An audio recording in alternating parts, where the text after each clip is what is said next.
After being delayed a full year, Michael Myers slashes his way back into theaters this weekend. So let's talk about it.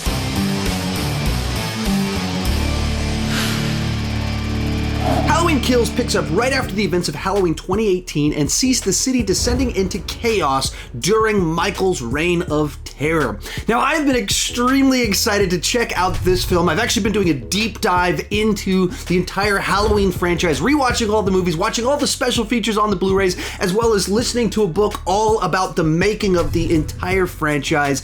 So this is one that I was very eager to check out. But first, join me down below in the comment section. Let me know your excitement level for Halloween Kills, or if you've already seen it, what did you think about the movie? And let's get started with the good. And right off the bat, this movie's number one job was to provide plenty of Michael Myers Halloween Kills, and that's exactly what this movie does. It absolutely lives up to its name in regards to the body count, the mayhem, the carnage that takes place from beginning to end of this film. If you've seen any of the trailers for this movie, you know Michael Myers makes his way across town, leaving dead bodies everywhere that he goes. So the number one thing that I needed from this movie was Michael Myers tearing people to pieces with gnarly, nasty, fun kills.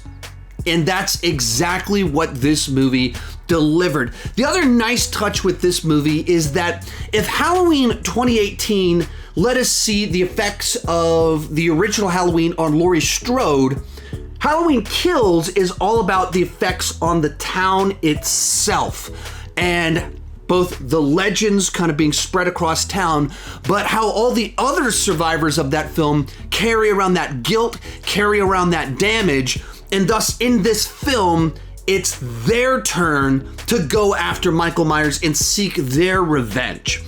And this leads to a large amount of the carnage that takes place in it because there's people tracking down Michael Myers and having varying degrees of success in doing that.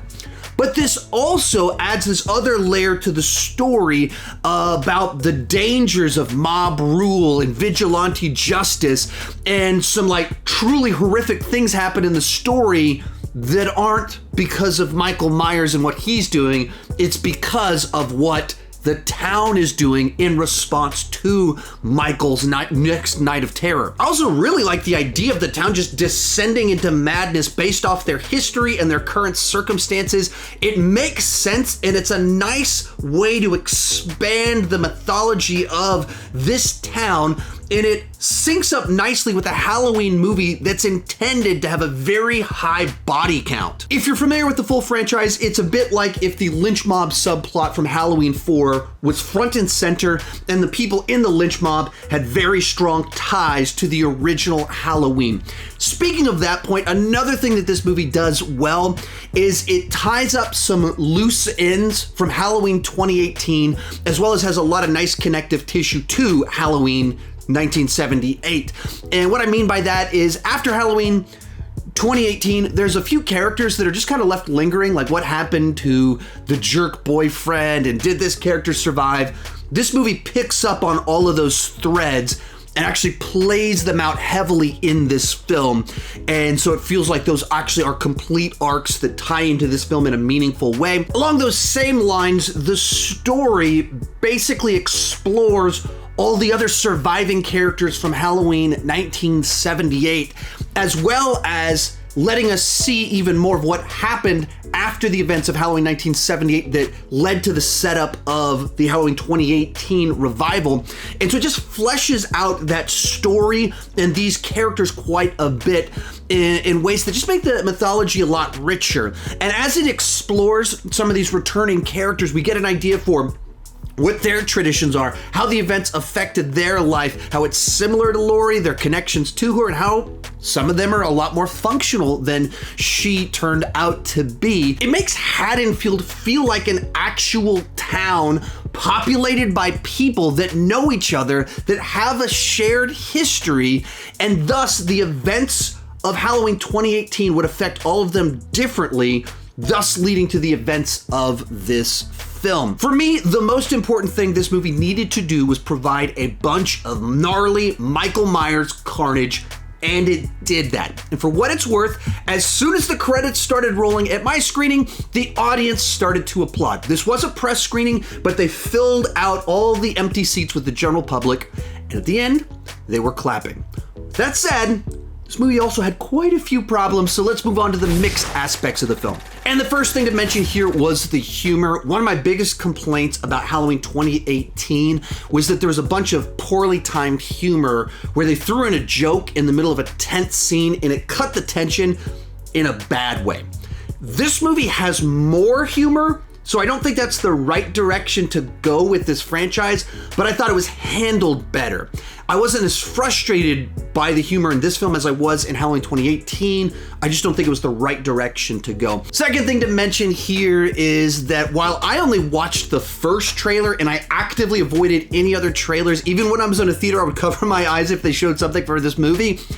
I still feel like I saw a lot before I went into this film, so I would avoid any trailers because they're showing a lot of the kills and teasing some things that happen pretty late in the film. Also, this is a movie where the suspense is way down, but the carnage and mayhem is way up. So you lose the edge of your seat thrills as you're waiting with anticipation for the next thing that Michael is going to do, but it's replaced with a lot of moments of Michael in action. So for some people, they're not gonna like that because what they like about the Halloween franchise is that suspense.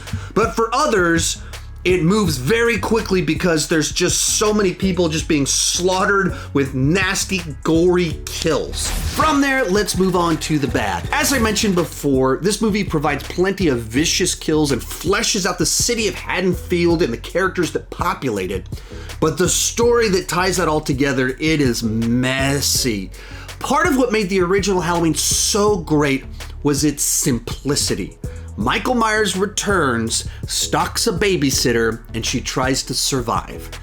This movie brings back all the surviving cast members of Halloween 2018, as well as all the surviving characters from Halloween 1978, and it tries to put them all in this one story while doing flashbacks, giving subplots, bringing in new characters, and there's just so many different moving pieces that it's trying to balance that it's just bouncing all over the place from beginning to end. And perhaps that could have worked if this movie was intended to be the end of the story. You bring everybody back to try and stop Michael, but that's not really the case. We know that this is the middle chapter in a trilogy of films, in which case this movie doesn't really have a clear narrative focus.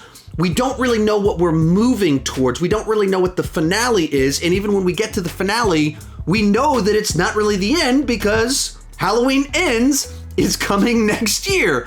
In which case, it just feels like we're in another episode of people just being slaughtered by Michael, but that's kind of it. And with the entire town as well as the police force hunting down Michael, but this not being the end of the story, it just feels like there aren't any rules guiding what Michael can and can't do, in which case all the actions of these characters feel a little bit meaningless because the writers can always just allow Michael to move on if that's what they want to take place. Like when you get to the end of Halloween 2018, it's a satisfying ending because Laurie and her daughter are victorious because they are clever. They walk Michael into a dangerous trap, and thus it's satisfying when he's caught in it.